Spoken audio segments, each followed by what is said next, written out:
We learned that as you uncover clues, you not only advance the search agenda, but you learn about history worldwide. Rick Lagina flew 2,000 miles to the Azores because a stone shot pulled from 100 feet underground on Oak Island was made of rock that doesn't exist in Nova Scotia. It's volcanic, and it matches the Azores. He brought artifacts with him. An archaeologist at a museum in Terceira held a deck spike from Oak Island's Lot 5, turned it over in his hands, and called it Unmistakably Portuguese.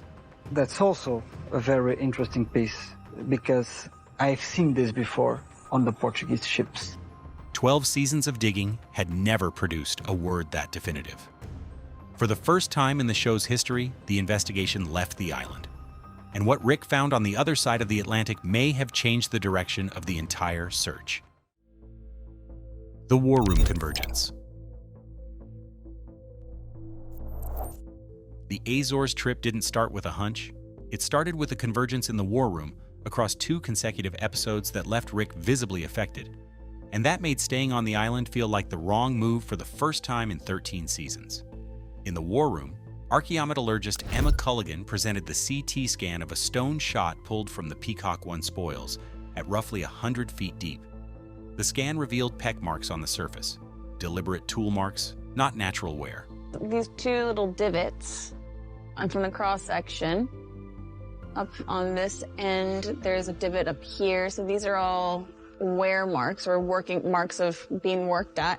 Archaeologist Laird Niven examined the marks and confirmed they were characteristic of stonemasonry, dating this type of stone projectile to the 14th and 15th centuries, before cast iron replaced stone as the standard military munition.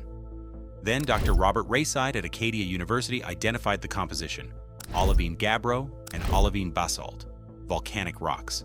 Neither mineral exists in Nova Scotia's geological profile.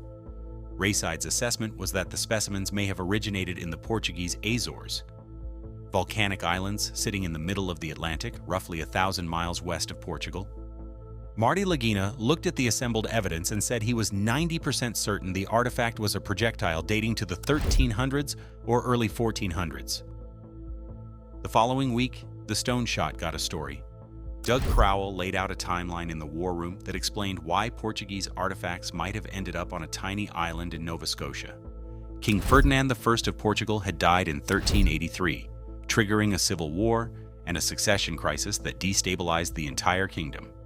The Order of Christ, which had inherited the entire Knights Templar infrastructure when King Denis I rebranded the dissolved order in 1319, held enormous wealth, land, and institutional power. A kingdom in civil war is a kingdom where assets are at risk. Stone shot that could have easily been sourced by the Portuguese. The first, we believe, may have come from the Azores. The order would have had every reason to move valuable holdings out of an unstable homeland, westward, across the Atlantic, to islands and coastlines they already knew how to reach. Researchers Emiliano Sacchetti and Judy Rudebush then presented maps dating from 1339 to 1385 that already depicted the Azores, decades before their supposed official Portuguese discovery in 1427. The Azores weren't unknown. They were unlisted. Someone had been sailing to them for at least a century before any government acknowledged they existed. In the same War Room session, Steve Salomon, a descendant of the Pitblado family, one of the earliest treasure hunting names in Oak Island history, presented a Bilon Tornes coin minted in Miranda do Douro between 1369 and 1370 under Ferdinand I. The coin bore 2 symbols, a Templar cross and a 6-pointed star.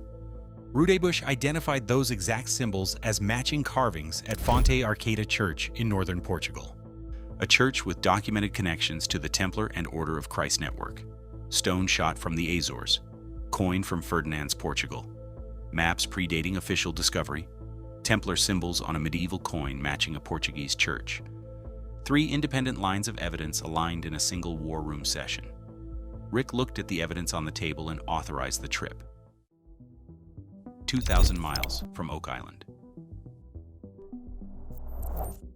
The team landed on Terceira, a volcanic island in the middle of the Atlantic, over 2,000 miles from Oak Island. Rick Lagina, Alex Lagina, Doug Crowell, Peter Fornetti, historical investigator and author Korjan Mall, and researcher Emiliano Sacchetti.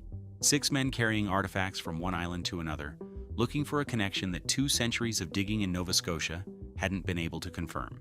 This was the first time in the show's 13-season history that the investigation had physically left Oak Island.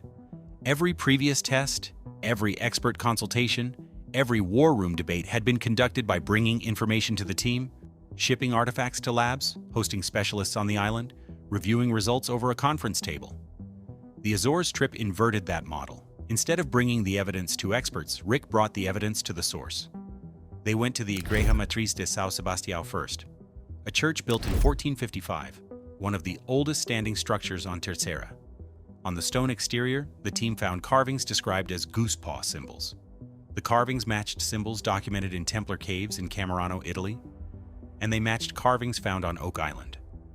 Rick ran his hand over the stone, and the recognition was immediate. Same symbols.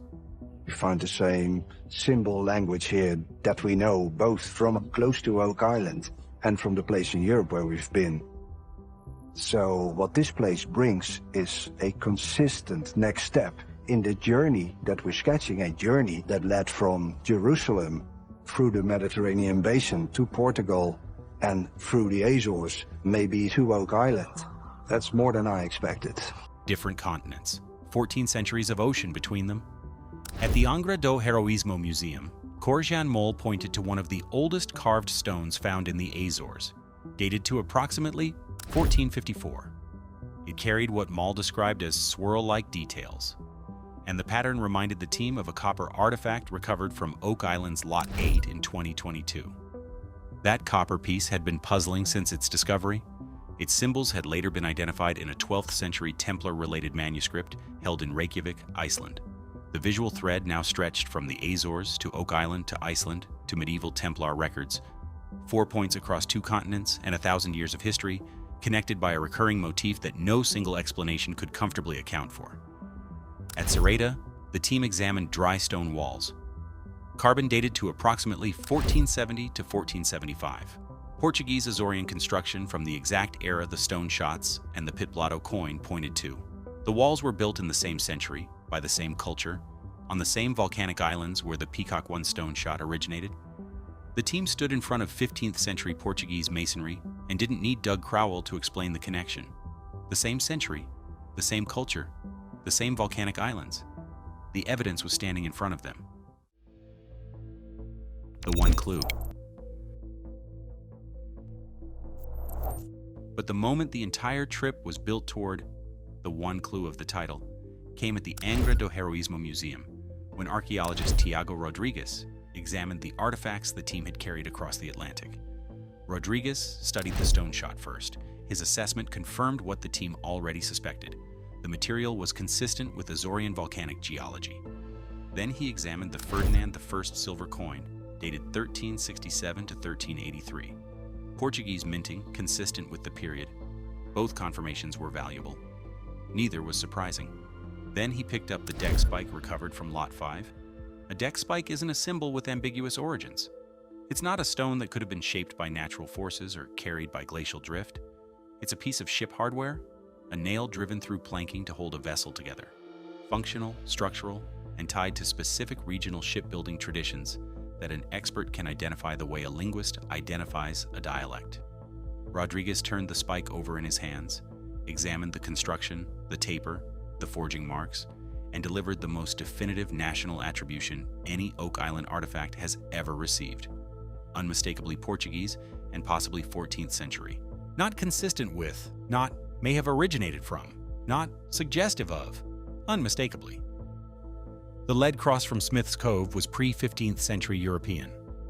But European covers a lot of ground. The rhodolite garnet brooch was medieval European, same problem.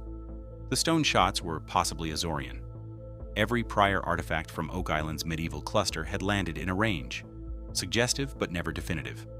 The deck spike was the first one an expert held in his hands and attributed to a specific country without hedging the language.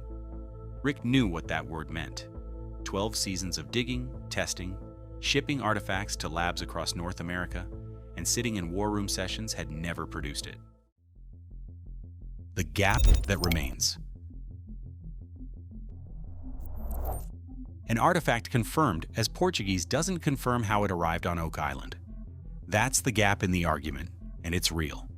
Portuguese ships sailed these waters for generations. Gaspar Corte Real, a Knight of Christ, born on Terceira, the same island where Rick now stood, reached Labrador in 1500. João Alvares Fagundes established fishing outposts in Nova Scotia by 1521.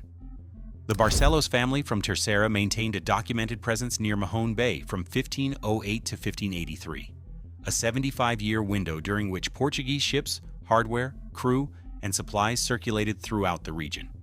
A Portuguese deck spike on Oak Island could have arrived through trade, through shipwreck, through salvage, or through any of the countless maritime transactions that moved goods along the Nova Scotia coast for decades. The confirmation that the deck spike is Portuguese is significant. The implication that Portuguese builders drove it into a ship's deck on Oak Island as part of a construction operation is a longer chain of inference, and it requires more evidence than a single artifact, however definitively attributed, can provide on its own. The goosepaw carvings at the Terceira church are visually similar to Oak Island markings, but visual similarity isn't forensic matching. It's pattern recognition, which the human brain is notoriously eager to perform. The dry stone walls at Terceira prove Portuguese builders constructed in the Azores in the 1470s, which was already documented. They don't prove those same builders crossed 2,000 miles of Atlantic to build on Oak Island. The fan community's response to the Azores trip reflected this split. Some viewers called it the most significant development in the show's history. The first time on-the-ground expert confirmation from the theory's geographic origin had backed the physical evidence found on the island. Others saw an expensive field trip that confirmed Portuguese artifacts are Portuguese without closing the gap between origin and construction. Both reactions are defensible. Both miss something the other sees. The trip didn't close the case, but it moved the investigation into a fundamentally different phase, one where the evidence is no longer confined to what can be pulled out of Nova Scotia soil and analyzed in a North American lab. The question is whether the next phase can close the gap that this one opened. A word 12 seasons never produced. For 12 seasons, the Oak Island investigation operated in a closed loop. Artifacts came out of the ground, went to labs across North America, and returned with dating ranges and material analyses, but never with a national attribution stronger than consistent with or possibly originating from. The loop was productive. It generated a medieval lead cross, a pre-1400s garnet brooch, stone shots from volcanic rock, a coin minted under a Portuguese king. But the loop couldn't do what leaving the island did. When Tiago Rodrigues said unmistakably Portuguese, he didn't hedge. He was an archaeologist in the Azores, specializing in Portuguese maritime history, examining an artifact from a Nova Scotia island 2,000 miles away, and his professional assessment was that the object was from his country. That doesn't prove who drove it into a ship's deck on Oak Island, but it's the first time the investigation has taken an artifact to the place the theory points and had a local expert confirm the connection without qualification. The Barcelos family from Terceira maintained a documented presence near Mahone Bay from 1508 to 1583. Bartolomeo Velo's maps from 1560 show Gulfo de San Bernardo at 44.5 degrees north latitude, precisely Mahone Bay. Gaspar Corte Real, a Knight of Christ born on the same island where Rick stood in front of Rodrigues, sailed to Labrador in 1500. Doug Crowell's 1383 presentation explains the motive. Rayside's stone shot analysis explains the ordnance, and Rodrigues' verdict on the deck spike provides the first artifact-level confirmation from the source. Rick flew to the Azores for one clue. He came back with a word that 12 seasons of digging had never produced, and that word was unmistakably. Not a probability range, not a geological comparison. A professional verdict delivered without hedging by an expert who specializes in exactly this kind of artifact in exactly this part of the world. The Azores trip was a gamble. 12 seasons of evidence had pointed toward Portugal, but all of it came from analyzing artifacts in North American labs, thousands of miles from the culture that may have produced them. When Rick flew to Terceira, he was testing whether the theory held up where it started. And when Tiago Rodrigues held the Lot 5 deck spike and said unmistakably Portuguese, the investigation earned something it had never had before: expert confirmation from the point of origin. That's not the same as proof of construction, but it's the closest the Portuguese theory has come to standing on solid ground. And it's the foundation the team is building on as the search enters what may be its most consequential chapter. For the full story on why Marty Lagina suddenly changed course this season and what the data forced him to confront, check out our video, Why Marty Lagina Suddenly Changed His Strategy.